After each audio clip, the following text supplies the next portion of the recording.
骂人者，人与人之间的相处就是一面的镜子，你对着镜子微笑，里面的影子一定会微笑，不可能哭赶快跑。我这是良心建议，真的良心建议。你若对一件咧笑内对影咧哭，赶紧酸就对。你对着空的山谷说我爱你，空的山谷的回声说我恨你。这港湾的心魔不松脸啊！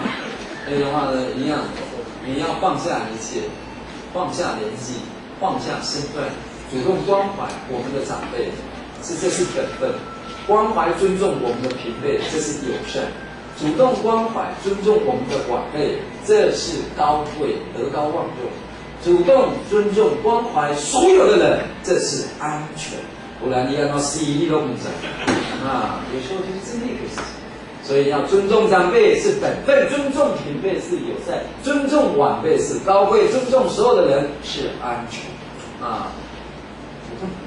等一下有很多的同学或者是很多的客人要来我们家，我们呢，那么现在客厅里面烧一些的精油，燃烧一些芳香剂，引挑先测，人客也会来到咱家以前，咱做主人的一个批判，伊那做当一个碰伊胖死，你用做当一个碰伊一直讲阿胖，那也暗胖。